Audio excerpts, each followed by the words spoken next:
everyone. I am Adita Saraswati from Chanakya college of education.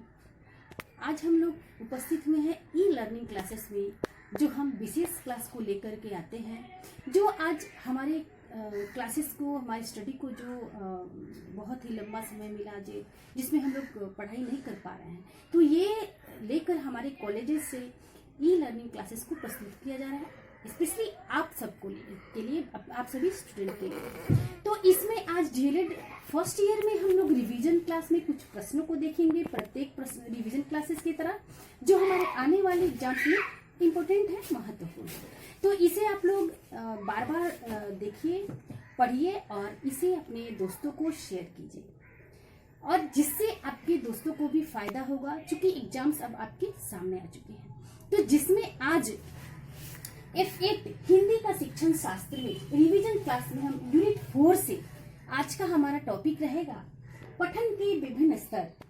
ये प्रश्न आपके आने वाले क्लासेस में, एग्जाम्स में होंगे। तो इसमें जो अभी हम पिछले कक्षाओं में हम पढ़े थे पठन कौशल, वाचन कौशल। तो ये जो पठन है और वाचन है, तो कभी कभी वहाँ बच्चे उलझ जाते हैं कि वाचन कौशल पूछ रहा है या पठन पूछ रहा है। तो वाचन और पठन दोनों ही एक ही है। तो कभी होता है कि सस्वर वाचन, जो हम बोलकर पढ़ते हैं, ये है सस्वर वाचन। लेकिन पठन कौशल जो है वो दो तरह से होता है, एक मौन पठन और एक सस्वर, जो हम बोलकर पढ़ते हैं, और एक मन में पढ़कर के उसको समझते हैं, स्वयं समझते हैं, स्वयं पढ़ते हैं। तो इन्हीं कौशलों को कुछ स्तर में हम लोग देखेंगे।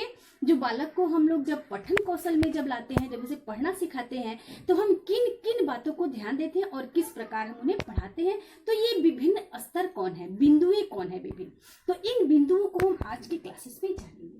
तो इस क्लास में हम यहाँ पे बोर्ड पे नोट किए हुए हैं, जिसमें हमारे विभिन्न स्तर 5 हैं, जिसमें है चित्र पठन, शब्द पठन, शाब्दिक पठन, चिंतनात्मक पठन और सृजनात्मक पठन। तो सबसे पहले हम चित्र पठन पे आते हैं कि बालक को हम चित्र के द्वारा कैसे पढ़ना सिखाते हैं।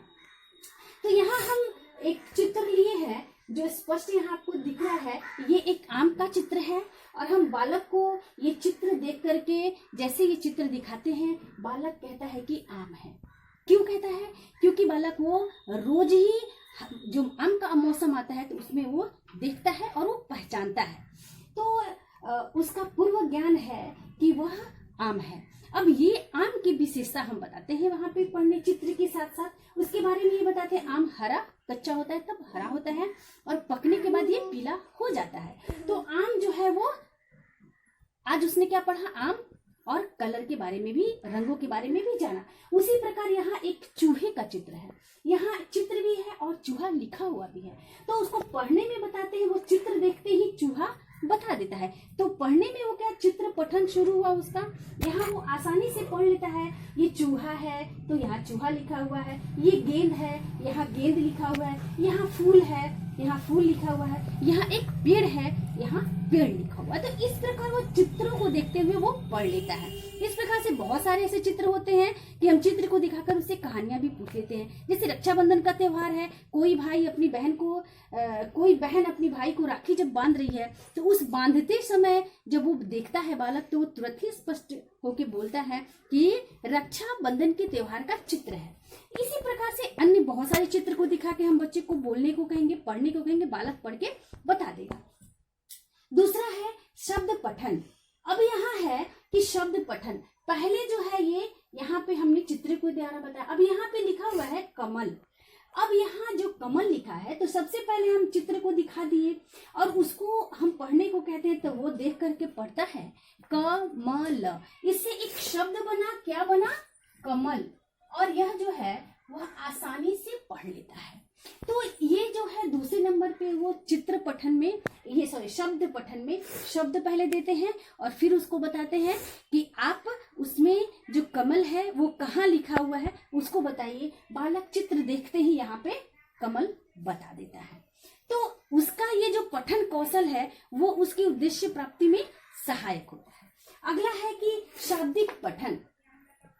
तीसरे नंबर पे, तीसरे बिंदु पे है हमारा कि शाब्दिक पठन। अब शाब्दिक पठन में ये आता है कि कभी कभी हम ट्रेवलिंग कर रहे होते हैं, कभी कभी हम सफर कर रहे होते हैं, कभी हम कहीं जा रहे होते हैं, तो हम देखते हैं कि कहीं किसी प्लेट पे लिखा होता है कि बाहर हाथ न निकाले, या उस किसी सवारी में बैठते हैं, बस में बैठते हैं, तो वहाँ खिड़कियों के पास एक बड़े बड़े अक्षरों में लिखा होता है धूम्रपान निषेध। यानी कि वो चीज हम मन में पढ़ते हैं, और मन में पढ़ने के बाद वो शब्द को पढ़ करके हम क्या करते हैं, समझ लेते हैं, और वो चीज हम क्या करते हैं, उसको मौन पठन में उसको हम समझ लेते हैं। तो इस प्रकार बालक जो है, जैसे ही जब वो जाता है विद्यालय में आता है तो लिखा होता है शौचालय, तो वो बालक वहां समझ लेता है कि यहाँ जो शौचालय है, यहाँ लिखा है पीने का पानी, तो बालक वहां जाकर के पानी पीता है। तो ये सारी चीजें जो क्या है, वो ये शाब्दिक पठन पे है। बालक बोलता नहीं, मन में पढ़ के समझ जाता है, वो चीज, वो काम वो देख करके वहां पे वो समझ जाता है। अगला है 4 नंबर पे चिंतनात्मक पठन। चिंतनात्मक पठन से तात्पर्य है कि वो मतलब शब्द, वो जानकारी, वो बातें जिससे हम ज्ञान हासिल करते हो, जिससे हम पढ़ करके उसके सार को स्वयं समझते हो, जिससे कि उसको एक शब्द में हम कहेंगे स्वाध्याय। स्वयं पढ़ करके स्वयं समझना, ये स्वाध्याय से चिंतन उत्पन्न होता है। कहीं ऐसा होता है कि कहीं कहीं हम कुछ ऐसी कहानियों को पढ़ते हैं, और कहानी पढ़ने के बाद वो हमें रोचक लगती है, फिर हम उस बात का चिंतन करते हैं कि इस कहानी से क्या अभिप्राय निकलता है, इस कहानी में किसका किरदार कितना अच्छा था। ये जो रामायण देखते हैं या रामायण पढ़ते हैं, या कोई भी ऐसी कहानियां पढ़ते हैं, या कोई जैसे आप अपनी किसी किताब के किसी चैप्टर को पढ़ रहे होते हैं, तो जब स्वाध्याय करते हैं तो स्वयं पढ़ते हैं और स्वयं समझते हैं। तो ये क्या है कि चिंतन पठन है। इसके द्वारा, इस स्तर के द्वारा स्वयं पढ़ते हैं और स्वयं क्या करते हैं, उसका चिंतन करते हैं, समझते हैं। तो ये है चिंतन पठन, जिसमें स्वाध्याय जो है वो इससे स्वाध्याय कार्य करता है, स्वयं पढ़ना और स्वयं समझना। अगला है सृजनात्मक पठन। सृजनात्मक पठन में है कि किसी अपूर्ण कहानी को पूर्ण करना। जैसे कोई कहानी होती है, एक डैश था, तो एक डैश था से क्या यहाँ हो बनेगा, एक राजा था, या एक जंगल था, या एक गांव था, तो उसमें आपको भरना होता है। तो अगर गांव लगा करके तो गांव की कहानी बताओगे, तो इस प्रकार से वह अंत तक उसको कहीं कहीं कहीं कहीं डैश छोड़कर, खाली स्थान रिक्त छोड़ करके, उसी पढ़ाई हुई पाठ को हम उसको एक कहानी के लिए लिखने को देते हैं, और उसमें डैश छोड़ देते हैं, बालक उसको पूर्ण करता है, यानी अपूर्ण स्थान को पूर्ण करता है। उसी के पाठ्य पुस्तक से वो कहानियां होती है। तो वहां क्या है, वो सृजन कर रहा है।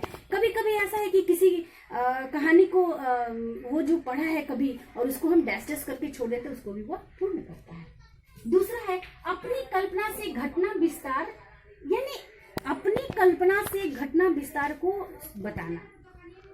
जैसे उसके सामने कभी कोई कहानी, कोई घटना घटी हो और जिसको बताने की बात हो रही हो, तो वो क्या करता है कि अपने सृजन से क्या हुआ, कैसे हुआ। जैसे अगर ये कोरोना जिस दिन से स्टार्ट हुआ, कोरोना क्या है, कोरोना के बारे में वो जो हम बता रहे हैं, कोविड-19 क्या है, तो बालक क्या करता है, उस चीज को अगर आने वाले समय में हम पूछते हैं कि ये क्या था, तो वो बताएगा कैसे होता था, कैसे उसको सर्दी खांसी जुकाम आते, कैसे उसको हाथ साफ करते थे, क्या करते थे। तो बालक इस चीज को वहां जो जब ये इसके बीतने के बाद जो आने वाले समय में इसको किस प्रकार वो प्रस्तुत करता है, किस प्रकार वो करके बता सकता है।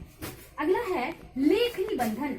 किसी को कहते हैं, बालक को कहते हैं लेख लिखो, गाय पे लेख लिखो, या कुत्ते पे लिखो, बिल्ली पे लिखो, आम पे लिखो। तो ये सारी चीजें उसको छोटी छोटी हम लेख बताते हैं लिखने को। तो उसमें 2 से 4-5 लाइन वो लिखता है, अब वह आम के बारे में। तो क्या करता है, वो सृजन करता है, वो सोचता है कि आम कैसा है। आम मैम ने बताया कि कच्चा होता है तो पीला होता, हरा होता है, पकने के बाद पीला हो जाता है, वो आम कच्चे में खट्टा लगता है, आम जो है ना वो उसके बहुत बड़े बड़े वृक्ष होते हैं इत्यादि। तो इस तरह से वो क्या करता है कि वो निबंध लिखता है, लेख लिखता है। अगला है सुक्ति विश्लेषण। वह क्या करता है कि वो पठन में सुक्ति का भी अभी विश्लेषण करके उसके बारे में उस सूक्ति को पढ़ करके उसका अर्थ स्पष्ट करता है। इसमें है अगला लोकोक्ति और मुहावरों का अर्थ।